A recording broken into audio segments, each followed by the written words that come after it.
And at a certain point, I just turned my head and said something in English. I don't remember exactly what I said, but I started speaking with an American accent. And I remember they were like, my language journey started in 1991. To be more precise, in September 1991, when I started attending middle school, and I was 10 at the time. And the languages that I had to learn in school were English and French. And let me tell you that at the beginning it was very difficult. I was not good at all, and I remember especially my English teacher told me that maybe I was not just cut for language learning because my grammar was terrible and my pronunciation was even worse, and I couldn't get this language for the life of me. So I tried to learn, I tried to do the exercises, especially grammar exercises, but nothing worked. But then in 1992, at the end of 1992, my parents decided to hire my American tutor at the time, Susan, from Chicago, because my parents had some friends, and these friends were in contact with Susan. So, my parents thought maybe Luca could use some help from a native speaker. And we started, working together. And immediately I bonded with her in the sense that I found her inspiring. Much to the contrary of my English teacher at school, she was not lecturing me. She was just helping me learn. For example, we started with input.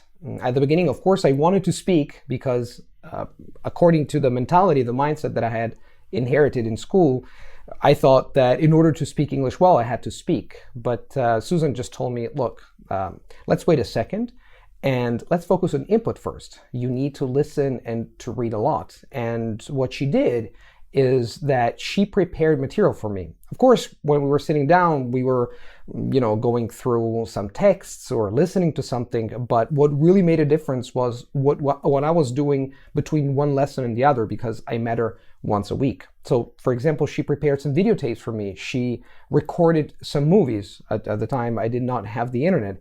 And she told me, start watching one movie a day and you'll start seeing the difference. And that's exactly what I did. I started watching a lot of movies, in particular American movies, with subtitles. And I could finally understand what I was watching, what I was listening to. And then she also gave me a lot of stuff to read, and I started reading books in English. And in a matter of 3-4 months, my English totally skyrocketed, just completely changed. And of course, I was, super surprised, and I was very happy.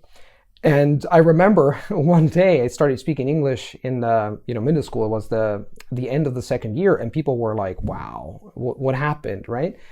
And so in 1993 and 1994, I kept learning English every single day with the help of Susan. Of course, I was doing stuff at school, but mainly I was learning and improving my English by myself, and of course with the help of Susan. And at the same time, I was also learning French at school, as I told you, when I entered middle school. And French was a little bit better in the sense that my French teacher was better than my English teacher, but the problem is that they both relied on these methods that did not work, like learn grammar, do grammar exercises, not a lot of speaking. So my French was not that great. And fast forward to 1995 and 1996, what happened is that for the first time in my life, I went abroad. And in particular, I went to Ireland. Now, I went to Ireland in the summer of 1996 because my parents had decided that, to send me and my twin sister to a school for 3 weeks to learn English.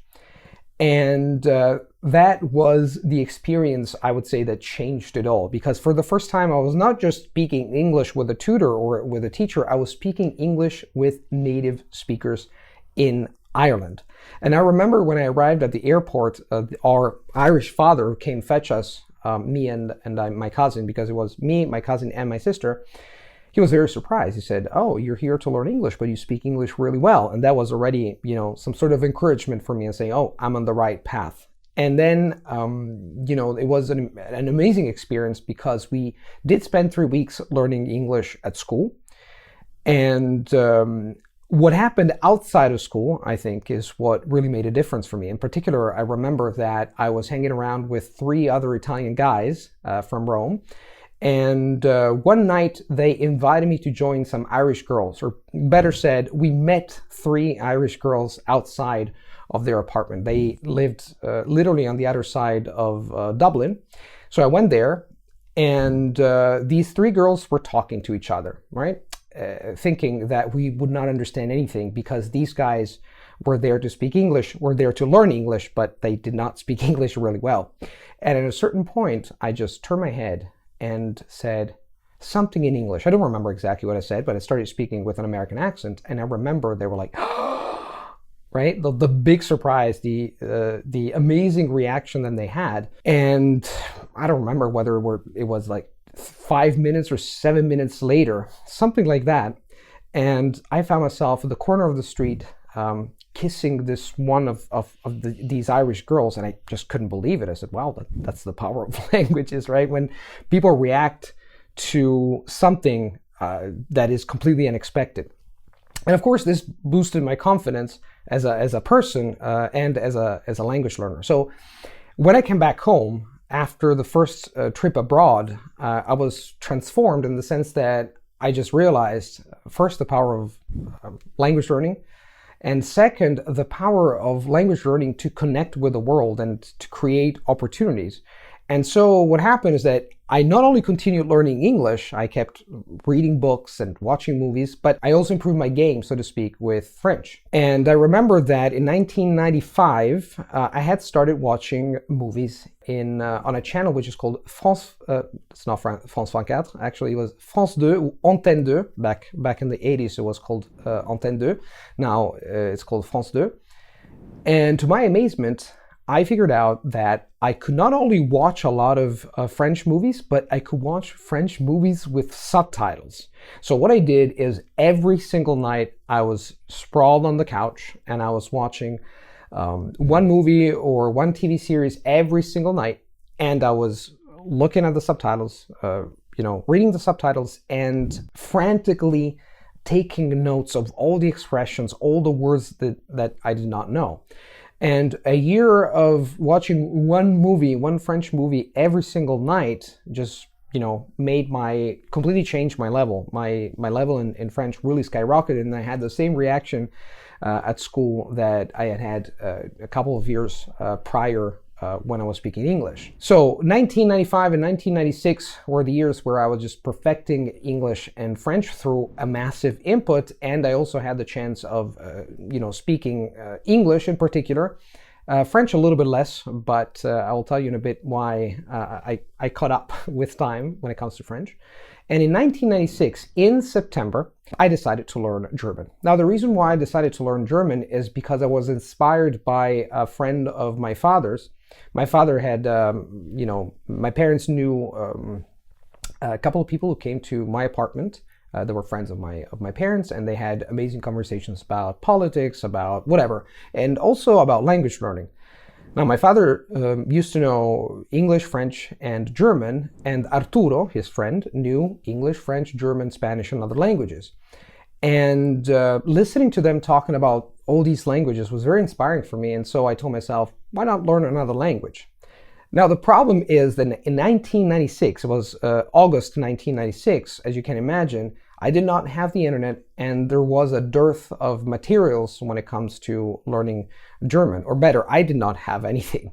And so I thought, okay, my grandmother has a lot of books about languages, because also my grandfather, used to love foreign languages. And so I just found a very dusty grammar book written in Gothic, and I started going through that one. Now, the interesting part about this is that the book was very old, very dusty, very inefficient, and it looked like a grammar book for Latin. You had the grammar rules, and then you had the exercises. No audio, and it was probably the most boring thing I've ever done in my whole life. So I tried my hand at that for a month, and I was kind of discouraged because I thought I will never learn German this way. But then I still remember I was watching television with my parents, like every night at dinner, and all of a sudden there was an ad on television saying, oh, we got this new course. It's called the D'Agostini course to learn German, English, French, Spanish. And so I told myself, why not give it a try? So I bought the first mini book that came out. There were 96 units, or books, or whatever you want to call them. And I went through it, and I loved it. And when I started using the Agostini course, I had this idea. I do not know why it happened and how it happened, but I just decided to basically not only just listen and read, but also write the text, for example, let's say a dialogue, into Italian on my computer, and then to translate it back into German a few days later. And I gotta tell you that worked like a charm, meaning that I was having fun. I could actually test myself because, when you translate into German and then you compare your own result with the text, you can tell whether you were getting things right or getting things wrong. And I think the main difference is that, or what really made a difference is the fact that at the end of the day, I was having a lot of fun. So much fun, in fact, that when I went back to school every single day after 5 hours to 6 hours of classes, the very first thing that I did after my siesta, in Italy we do siesta, we make a siesta almost every day, at least within my family. The very first thing that I did was actually hitting the books in German. So hitting German books and going through the Agostini course and trying to dissect the text, translate back, listen, etc. That started in September 1996. And for a year and a half, I did a lot of German. And of course, what happened is that on top of that, I was also doing English and French because those had become part of my life. So I was still watching movies in French every night, almost every night. And I was watching also, videos and movies in English and reading a lot of books. So when I started learning German in 1996, at the beginning, everything went well. I was learning every single day and I was very enthusiastic about the language. And then in August, maybe July or August 1997, I went to another trip abroad. So the first one was in Ireland in 1996.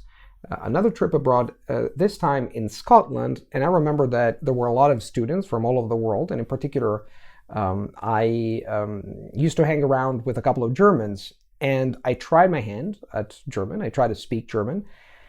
And nothing came out. So my mind went blank. I could not string sentences together, even if I had been learning every single day, and I was kind of discouraged.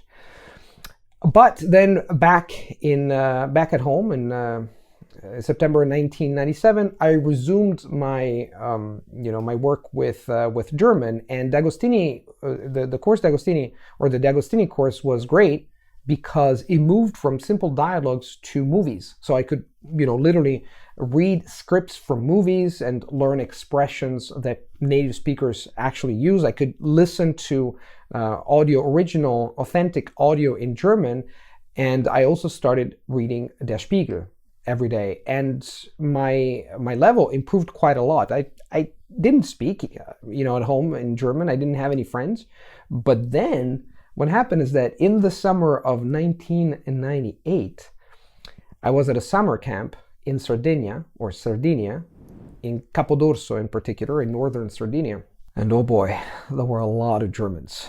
And I told myself, I have to speak German somehow. So I made friends with one German in particular, and I met his family, and I started speaking German. And magically, like this, I really couldn't believe that I was speaking German. So much so, in fact, that some people were really surprised to say, oh, did you live in Germany? Do you have German friends? And that was barely 2 years after I had started using the D'Agostini course. So that was the power of input. The fact that sometimes we get a lot of input and we tend to think nothing is happening here. Can I really speak a language? You start having doubts, right? These doubts, these nagging thoughts start creeping in, and you think, what am I doing this for? Does it serve a purpose? But then, I think that all the work that you put in just suddenly comes out and is there in your head. You just have to start communicating with people, and I was having fun. Now, one thing I shared in my book was that I had written a vision when I started learning German about me having fun with German people on a beach. And let me tell you that that vision that I had concocted 2 years prior just became reality. In fact, I was spending a lot of time with German people, German students my age, on the beach of Capodorso, and I was having a great time. So I really started coming into contact with the real language, how it is spoken by Germans in real life. And I was also getting a lot of very positive reactions from my Germans. So that got exciting because I figured out, wait a second, this is the very first language I've learned by myself. I don't need any school. I can learn things myself if I want to. And so that summer was fateful for my entire language learning journey, not only because I figured out that I could learn any language by myself, but also because I met a German girl. Ta-da! So I was there in Capodorso, and all of a sudden, of course, there were also girls there, and we connected together and we started hanging around, and then this turned into a romantic relationship. And after I came back to Rome, we were exchanging very long letters in German, and that, of course, changed a lot of things, because I realized, again, not only can you learn a language yourself, but also this knowing a lot of languages, knowing even just one other language can change a lot of things in your life.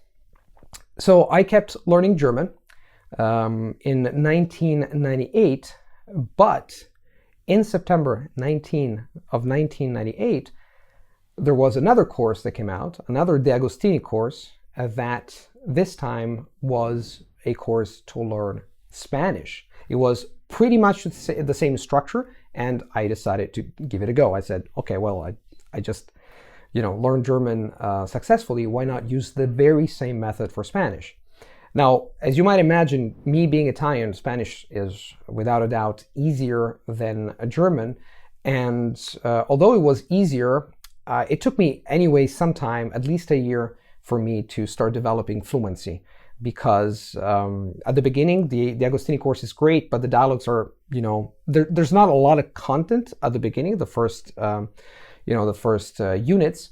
But then again, like with the German, the course evolved, and you could not watch movies, you could listen to movies, and you had transcripts, you had literature, and you had a lot of other things. And so I started, speaking Spanish fluently after, let's say, 2 years.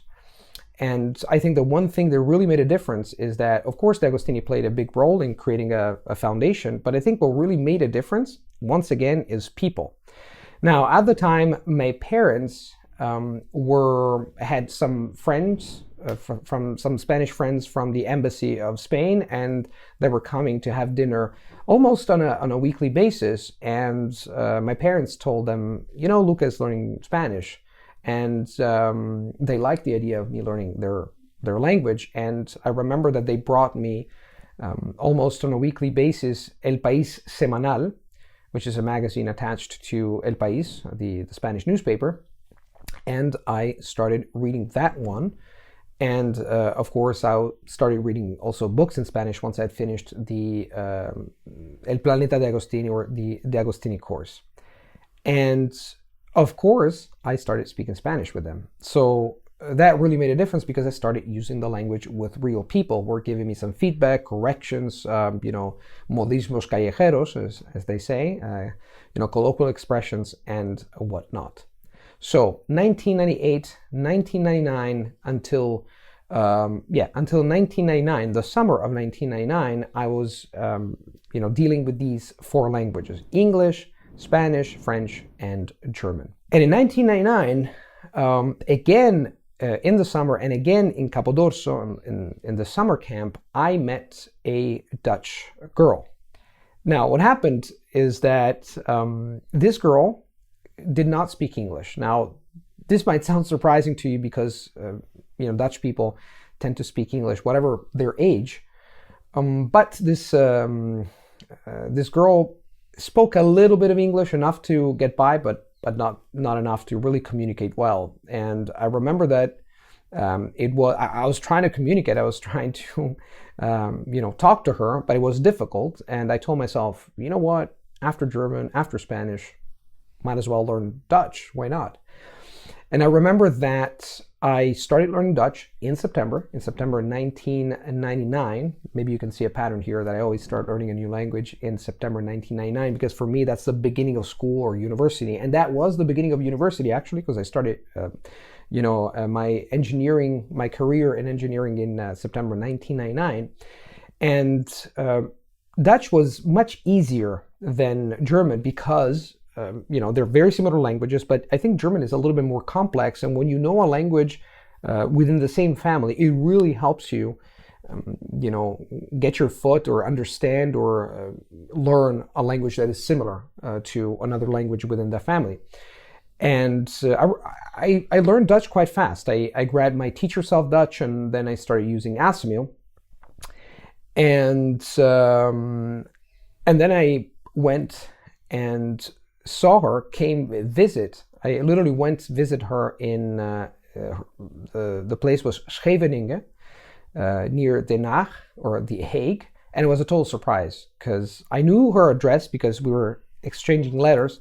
So I just popped up there, and I remember her sister opened the door, and she turned around and said, "Lotte, there's someone for you," and she was like, "Wow."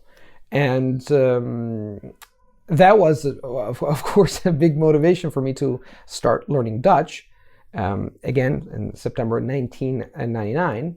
And then for some time, I did not learn languages until 2002. And that was the time to learn Swedish. Now, Swedish is a very interesting language, is one of the most prominent languages in Scandinavia. And I remember that my ex-girlfriend, Italian ex-girlfriend, knew my passion for languages. And as a birthday gift, she gave me Teach Yourself Swedish.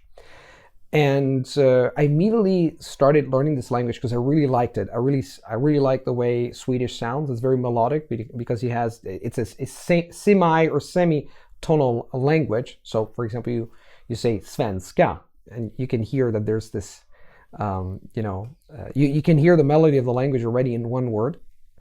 And I started using the same method, which is Teach Yourself first and then Assimil later. And I learned Swedish for, I think, a year with Teach Yourself and Assimil. Assimil, in the case of Swedish and in the case of Dutch, has 2 books. So I finished the first book within 3-4 months with my bi-directional translation method that I had discovered with German. And then I continued with the second book. And then I discovered Swedish movies. And I started watching a lot of Swedish movies, like, for example, Jalla Jalla or Fucking Åmål. Pardon my French, but that's exactly the name of the movie. It's a cult movie in Swedish, and many other movies which were very interesting. And I think that I was completely fascinated by the Scandinavian culture in general. It sounded very exotic to me for a number of reasons, and so I continued learning these languages, although it was difficult because I was attending a university, and engineering in school is pretty difficult. So it took a lot of my time and a lot of my energy. We went to classes, my friends and I, my colleagues and I went to university in the morning, and then in the afternoon we came back. I was pretty tired because it was very far. So I had to commute back and forth. And let me tell you that public transportation in Rome is a disaster. It takes you 4 hours to move from one place to the other. And so I was exhausting in the afternoon, but I tried to keep up, especially with Swedish during those years, because I thought it was well worth it. I had already discovered the beauty of learning languages, and it was definitely worth continuing learning more and more languages for me. So that was 2002. 2003, I kept learning Swedish, and then in 2004, I finally decided to learn Russian. Now, why did I decide to learn Russian?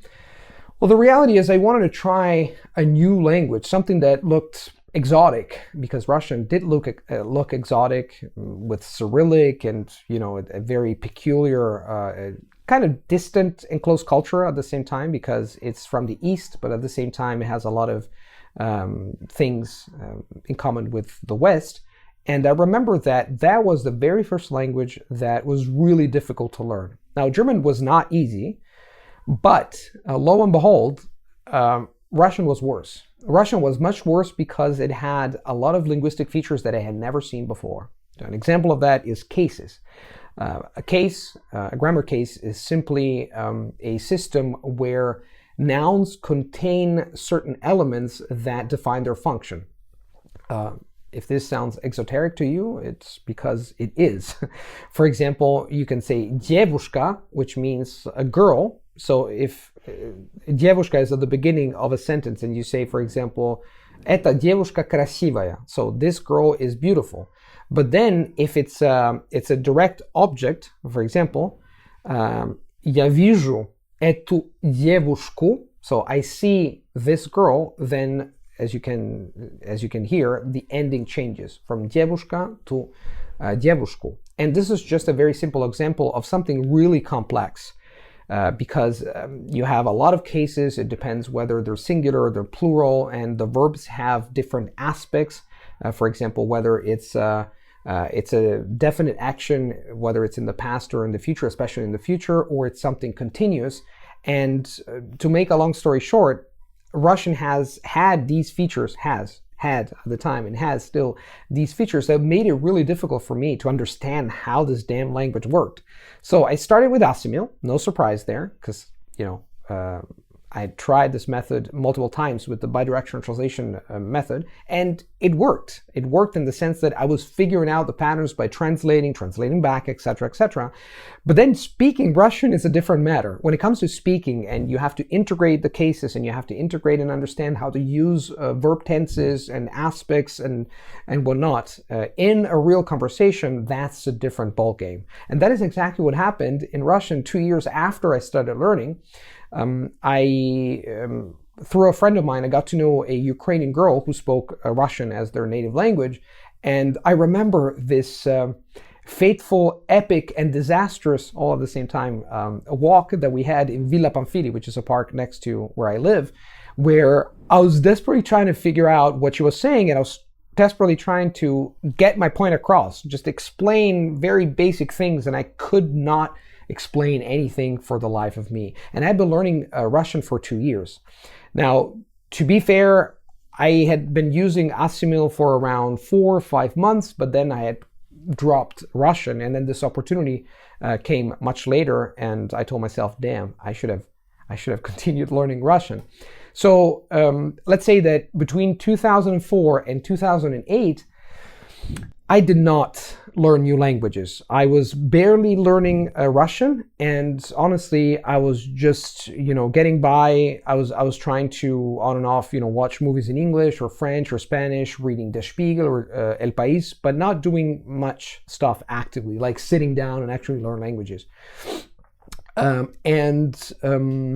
continued for a while. 4 years is a long time, until that fateful day, another fateful day of my life, which was the 22nd of May of 2008, when I made my very first YouTube video.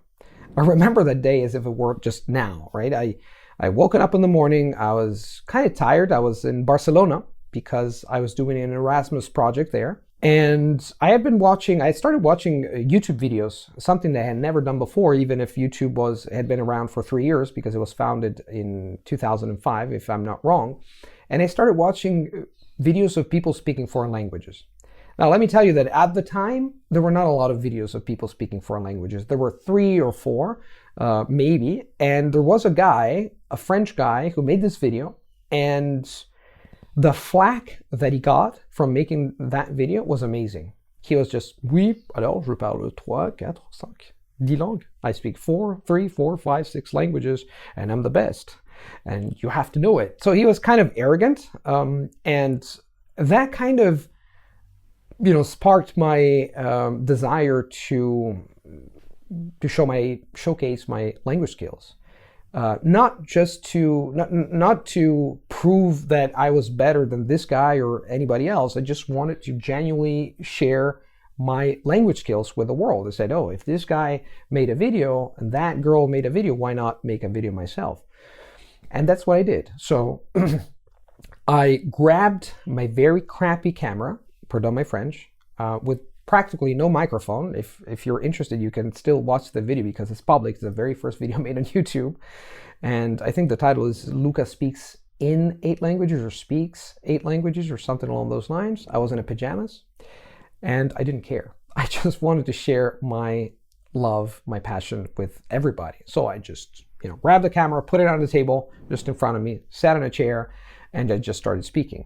And I spoke these 8 languages that I knew at the time. The last one was Russian. Didn't come out really well because of the fact that I hadn't practically spoken it since I started learning it. But the reaction that I got from people was astounding. So that video went into, people grabbed it and shared the link, and it ended up in these language forums where people started dissecting my language skills and saying, oh, he's good, and this and that. Of course, I got some trolls as well. Some people left nasty comments. I was not used to that back in the day. Now, YouTube comments, trolls or negative YouTube comments do not even make me flinch. But, back in the day, it was a different matter because it was, the first time you show yourself, hey, here I am. And but overall, apart from trolls and a few nasty reactions, the reaction in general, the way people reacted to the video was overwhelmingly positive, and I was very happy. And I told myself, when I go back to Rome, because it was the summer of 2008, and I was still in Barcelona, I decided to produce and publish more videos. The very first one that I did was Luca Speaks American English, telling people about my story, learning this beautiful language that I'm speaking right now. And then I moved on to making a short video in French, then in German, then in Spanish, then in Swedish, until I got to Russian.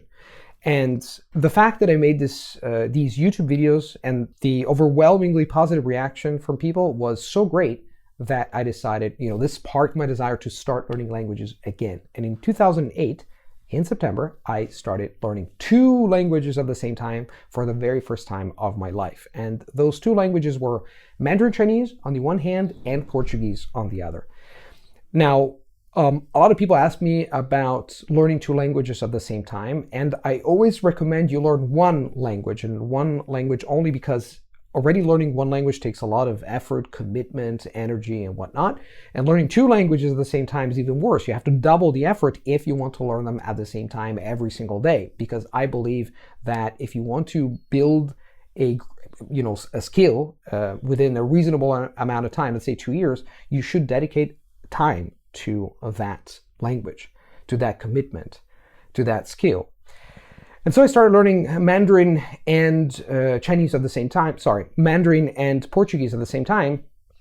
And that was difficult. First, because I was learning 2 languages at the same time. And second, because Mandarin Chinese was indeed very different from any other language I had learned before.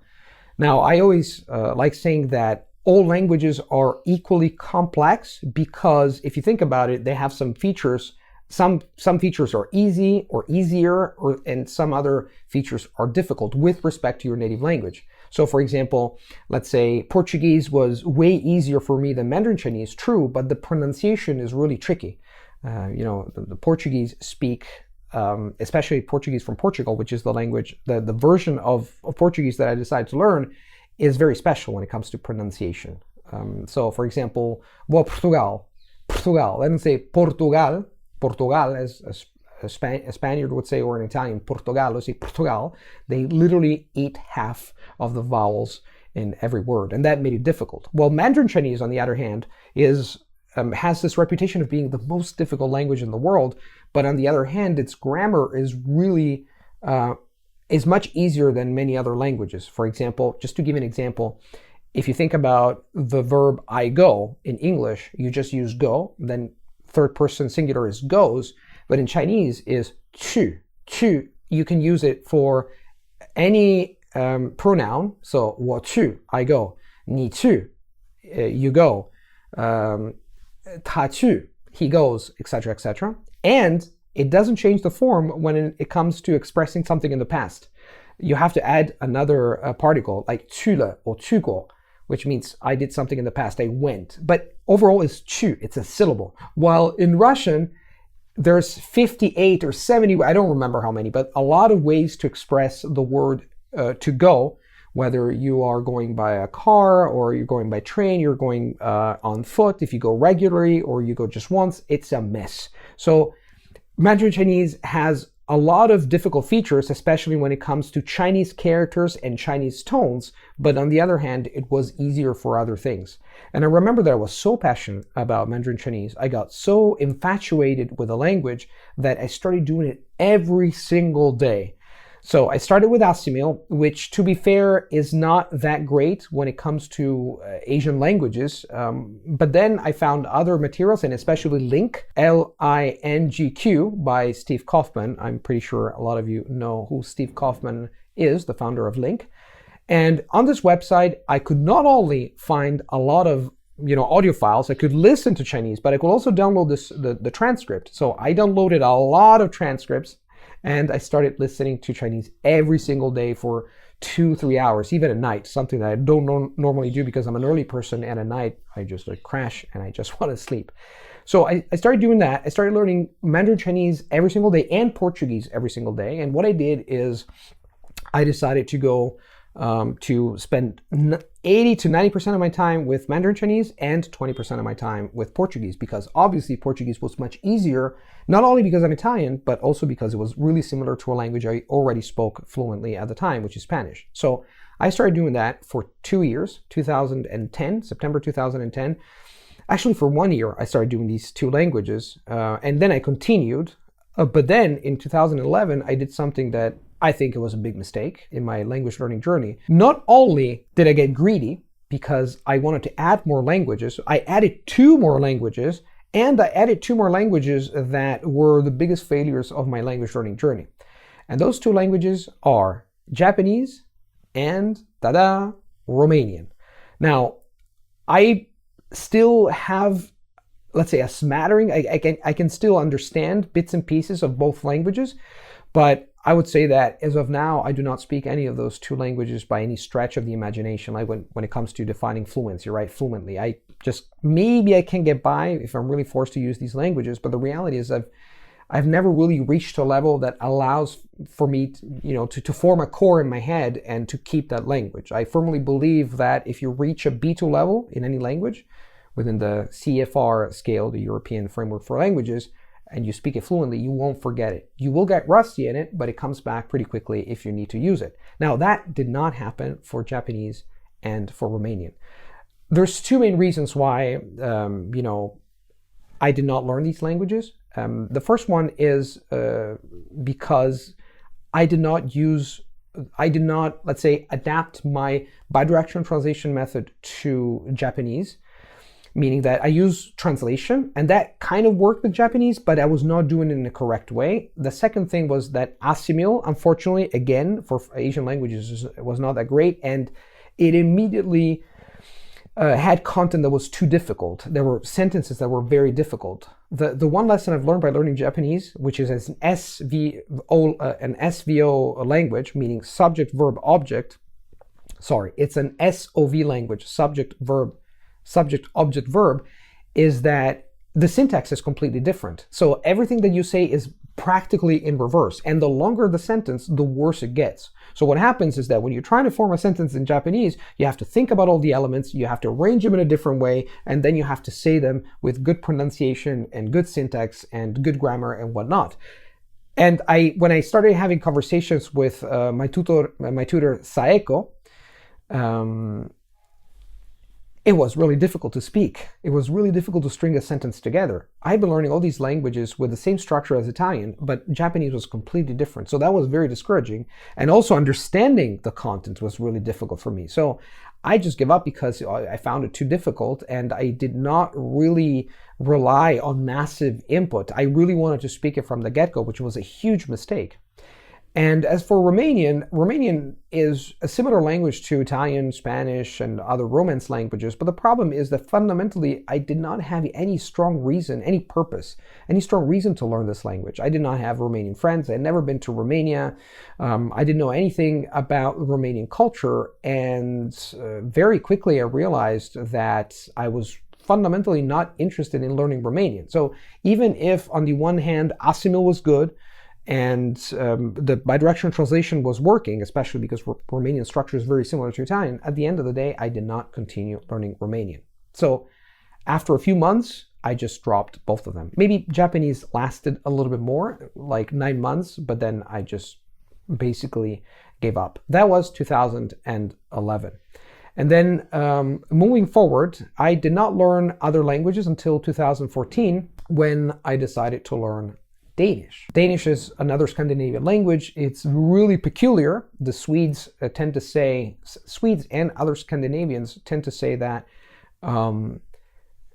basically Danish is like Swedish but spoken with potato in your mouth. They say som en potatis i munnen, as if you had a potato in your mouth.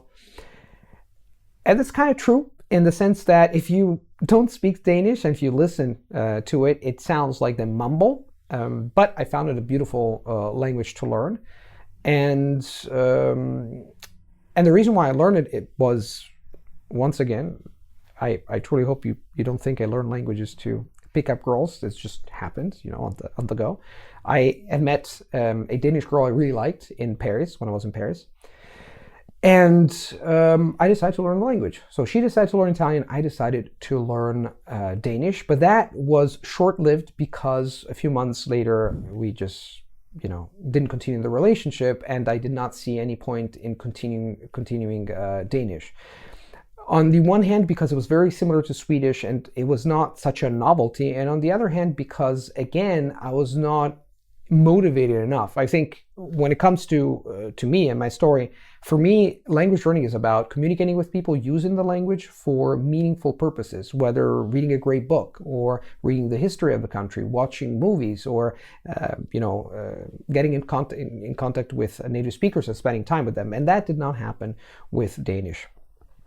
So during these years, I did not learn other languages except for Danish, because when back in 2011, when I was in Paris, I was attending a conference interpreting school, ISIT, and I spent most of my time trying to perfect the languages I was working with, which were French, Spanish, and German.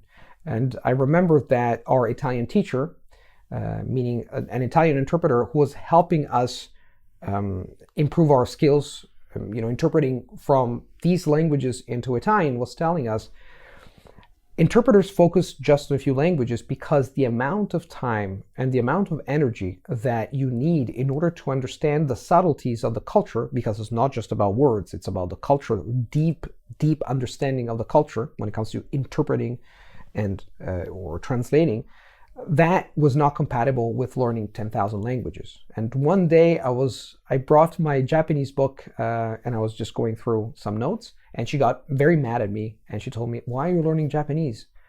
It's a waste of time.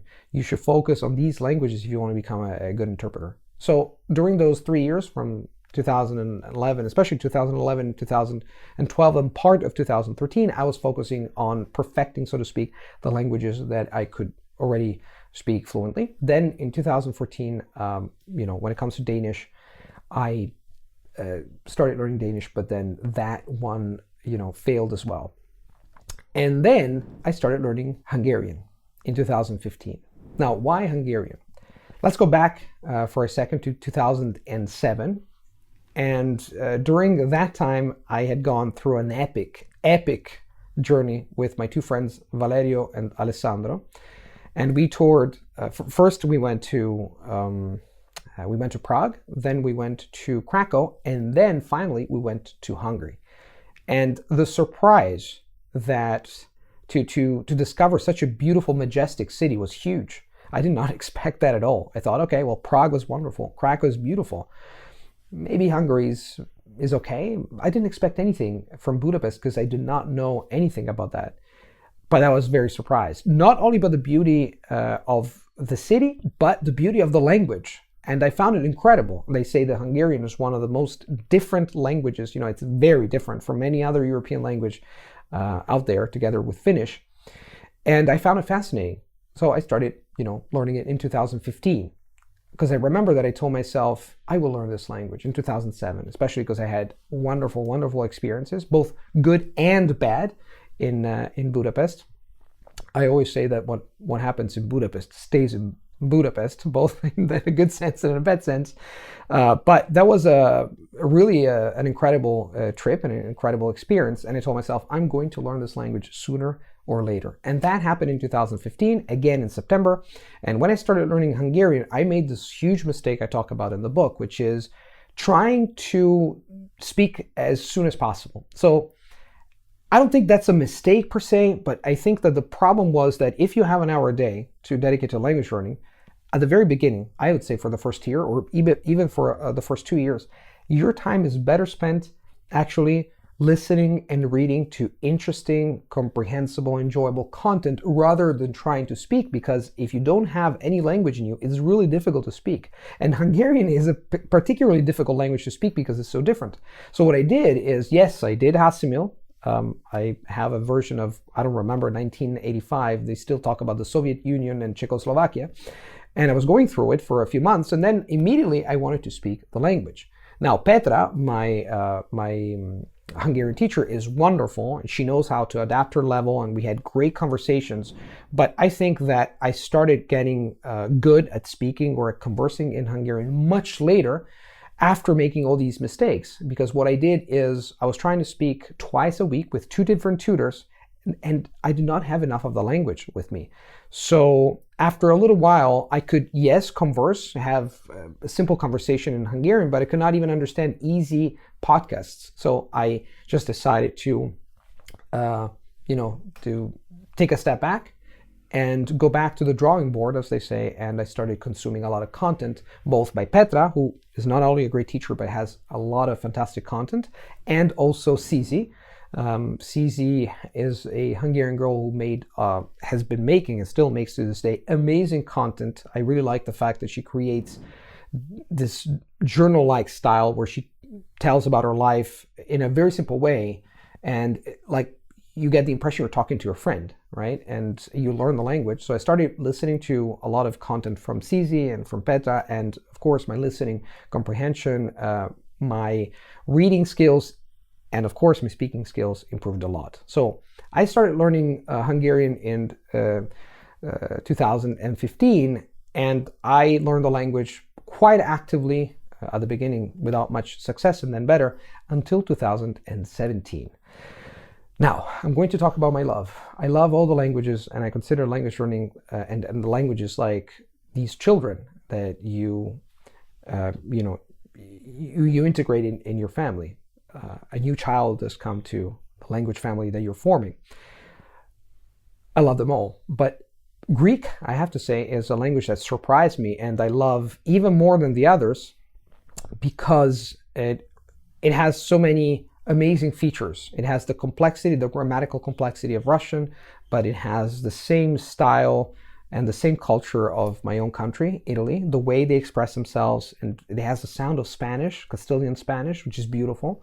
And it's just a mix of, very beautiful features. It's like having 2 wonderful, beautiful parents that make a beautiful child. And so I started learning in September 2017, and I remember that was difficult, again, because it's not an easy language to learn, but I really liked it. I went through Asimil in September 2017, and then in January 2018, actually in December 2017, I wrote, as I always do, my journal and my plan for 2018, that was the following year, and I told myself, I'm going to be fluent in Greek at the end of 2018. And that plan never saw the day. It never happened. Like 2018, I think it's probably the worst year of my life because of a lot of stuff that happened in my life, both personally, financially. It was a complete disaster. And of course, I didn't have the time nor the energy to pursue language learning, and in particular Greek, even if I liked it a lot. And in retrospect, I understand that, life gets in the way, you have distractions, you have obstacles, but I think the biggest mistake was simply that I did not craft a plan that was based upon process-oriented goals. So I said, I want to be fluent in a language, but a goal like I want to be fluent in a language in a year is very vague, is as vague as it is useless, because if you tell yourself I'm going to be fluent. First, what does it mean to be fluent, right? The goal is very vague. But then we focus very much on process, on the results. And if you constantly think about the results, what happens is that in your mind every single day, you feel like a failure because you haven't reached that result yet. Instead, if you focus on process, that is on habits, on a system, on something that you can do every day, then at the end of the day, if you've done your 30 minutes or 45 minutes of Greek, Spanish, Swedish, whatnot, then you are a winner every single day. So when, in retrospect, I should have crafted my plan in a very different way. Instead of thinking, I want to be fluent in Greek at the end of 2018, I should have said, I want to learn Greek 30 minutes a day. I want to dedicate 30 minutes a day, every single day, to Greek, focusing on reading and listening to podcasts. That would have made a huge difference, because when it comes to developing a skill, if you for any single skill of language learning, be it reading, listening, speaking, or writing, you can transform it into a habit, right? Do you want to get good at writing? Then write 20 minutes a day. Do you want to get good at reading? Then read 20 or 30 minutes a day. Do you want to get good at speaking? Then make sure that you talk to yourself 10, 15 minutes a day, and you talk to your tutor twice a week. And that is what happened at the end of 2018. So I look back again when I check, I look back and I reflect upon the year, and I told myself, okay, that plan completely failed. Yes, I had a lot of personal problems, but that is not an excuse. What is it that really made a difference? It's how to craft your plan, I crafted my plan. So I decided to change that, and I decided to craft a different plan based on habits. And for 2019 and 2020 and 2021, I learned Greek almost every single day. And my listening comprehension, my pronunciation, my speaking skills literally skyrocketed. And in 2021, I started taking lessons, speaking lessons on italki. And I've been learning Greek ever since. So it's been 7 years. This year, I would say I've moved from language learner to language user, in the sense that for the first time, I felt like this language wasn't me. And I had a roommate, a Greek roommate from Thessaloniki, with whom I could speak Greek. I had Greek friends, and I have Greek friends to this day. I went to Greece, and that changed everything. So in a nutshell, I was completely infatuated with Greek. I started on the wrong foot, but then in 2019, immediately from January, it changed everything, because I changed the way I crafted my plan. I changed the way I looked at the mistakes I made before. I integrated into a routine, my routine, and I managed to learn a language almost every single day for 7 years. That had never happened before. So 2017, 2018, 2019, 2020, and then I decided to learn another language, which is Serbian. In 2022, I decided in January 2022 to learn Serbian. Why? Well, because I was in Serbia multiple times. I'm really interested in the history of the Balkans and what happened in the war and the wars that happened, and the historical periods, the culture. It was fascinating for me. In 1993, I remember 1992, 1993, when I was reading La Repubblica, which is a newspaper here, I was reading the news about the war, and I was shocked and horrified, but also fascinated by what was happening in former Yugoslavia. And I found it fascinating. I found it interesting, and I wanted to learn at least one language within that area. Now, I know that there's a lot of political debate about Croatian, Serbian, and different ways of calling the same language, even if they're slightly different. But it's fundamentally the same language, which was the former Serbo-Croatian language. But the reason why I decided to go for Serbian was just because when I went to Serbia, I really liked the people, the warm atmosphere. It felt like being in Italy for a lot of things, and I do believe that Serbs and Greeks have a lot in common with Italians. And so I decided to give it a go. Now, what's really interesting when it comes to Serbian is that it was the very first time in my language learning journey where I practically did not know how to start, because I normally rely on Asimil, which is great, but what happened is that there was no Asimil Serbian. There was Asimil Croatian. Le Croate sans peine was the French version. And so I told myself, okay, I don't want to learn Croatian. I want to learn the Serbian version of this language. what do I do? So I had a Serbian friend. I still have a Serbian friend, Branka, and I asked her basically to rewrite the text in Cyrillic and to re-record the audio in Serbian, and that's what she did. So I listened to that. I did all the exercises. I did all the the bi-directional translation. I apply that, and then after that, I told myself, okay, what do I do next? And I asked Branka again to provide content. So what I did is I went to the 6-minute BBC World English or something like that, BBC 6-Minute English, which has a lot of interesting podcasts that last 6 minutes, hence the name. And I asked her to translate the text into Serbian and to read it for me. So to record the text for me. And that's what she did. And I listened to, I don't know, probably hundreds of these podcasts. And these podcasts were podcasts I chose. So if there was something about, say, space, Jupiter, or the moon, or the universe, well, that was my podcast, because I love the universe, cosmology, astrology. Sorry, astronomy. Astrology is not the same thing. And or history or languages. And so I kept doing that for a year or a year and a half until I was good enough to be able to consume content aimed at native speakers. And in particular, I found a podcast about growth I found it really interesting, by Ivan Kosogor, and I still watch it to this day. Although nowadays I have to confess that it's I'm not learning Serbian actively every day, but we'll talk about this at the end of the video, where I stand right now. And in 2024, at the beginning of 2024, I decided to learn Turkish. Why Turkish? It's because I love Turkey, even if I've never been there, but I know that the Turkish culture is everywhere, especially in Berlin, where I spent quite a lot of time because of work. And every time I got into, for example, to fetch a kebab at the end of the night in Berlin, you have these crazy nights where you go back and it's 5, 6 o'clock in the morning. I heard my friends speak Turkish, and I thought I really like this language, and I really like how people interact. They're very warm, like Italians. They had a lot in common. And I told myself, I've never been to Turkey, but I find it cool to learn this language. It sounds exotic and it sounds pretty cool. And that's the reason why I started learning Turkish. And I started learning again in January 2024. And to this day, I'm still learning it. I'm loving it. And I cannot wait to go to Turkey for the first time to explore this beautiful country.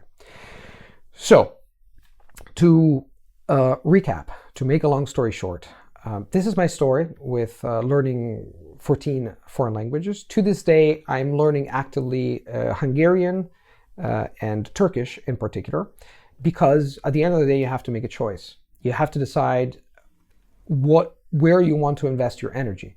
I would love to be able to speak and consume content in all the 14 languages, but bearing with the family metaphors, like having 14 children, and the newborn or the 2 children who are maybe 2 or 3 are the new languages, and you have to take care of them. They're at home, and you have to take care of them every day.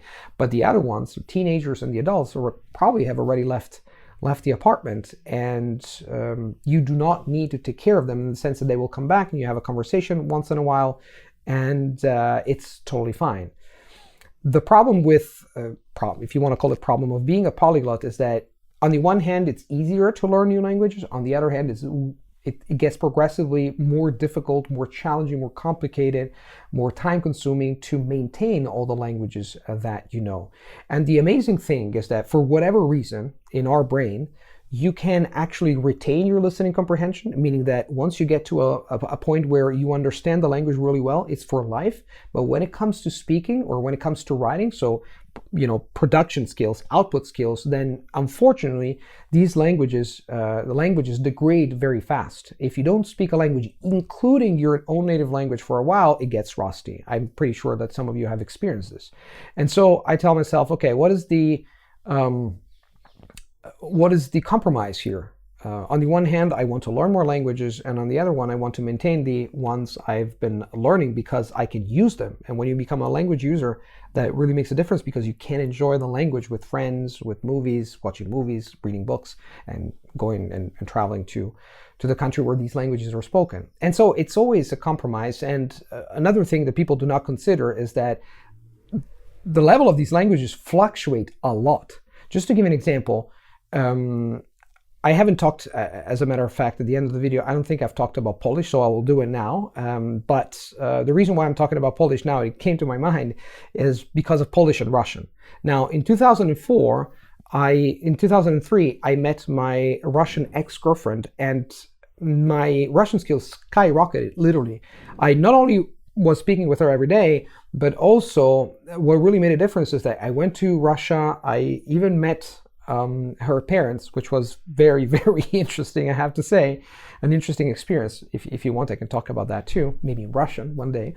But the core, the idea is that once you are in a relationship where you have a very close friend with whom you spend a lot of time, then and you use the language, you get to use the language every day, then your language skills skyrocket because you get to know the family, you get to know the culture, you're more inspired and motivated to learn. So that happened in 2013 when I went to Moscow for a language learning conference, and I met my ex-girlfriend at the time. And for 2 or 3 years, my Russian was great. But then fast forward to 2017, after we broke up, then I didn't speak Russian that much. And then I got to know my Polish ex-girlfriend, and the same thing happened, meaning that at the beginning was very difficult because I had been learning the language from 2011 onwards. But then what happened is that when I first started talking to her, we were at this rendezvous, this date in Krakow. I found it really difficult, especially because she did not want to speak English for the life of her. So I sat down and I told myself, let's speak English, right? That's the easiest way to have a conversation. I feel very comfortable with English, but she did not feel comfortable with English. So I was forced to speak Polish from the get-go. And that was a tragedy at the beginning, but then it turned into a huge advantage because I got to use the language. I was forced to use the language every single day with her family, with her friends. Now, the reason why I'm talking about all this is because once I started speaking Polish every single day, my Russian degraded a lot because I was speaking mostly Polish, and because of my life circumstances, I was not using Russian at all. So my point here, my message is that it's always a compromise. When you learn foreign languages, your language skills fluctuates exactly like life. It ebbs and flows. Sometimes you have the chance of speaking one language more than the other. Sometimes, you don't speak this language at all for years. Or sometimes, you get lucky and you get to speak a language for years on end because you get into a relationship or because of work or because you go traveling to the country. But overall, it doesn't matter, because what really matters is the fact that you're growing as an individual, you're growing as a person because you're learning more languages, and whether you get the chance of speaking these languages on a daily basis, it doesn't really matter. We live in a society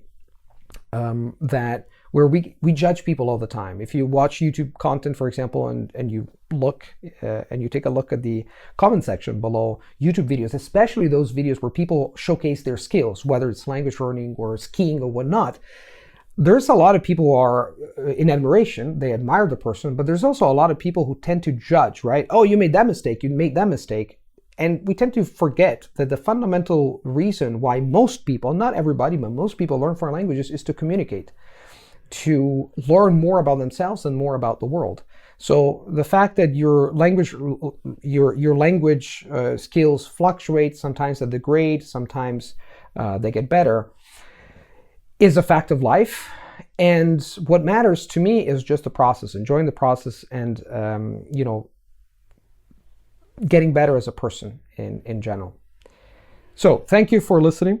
I truly hope that this story of mine, although a little bit disjointed, but I tried my best. It's not easy, to summarize an entire story, a 34-year story in a YouTube video. I tried my best, but if there's anything that is unclear or you have any questions, feel free to drop a comment in the section below. Hopefully not nasty.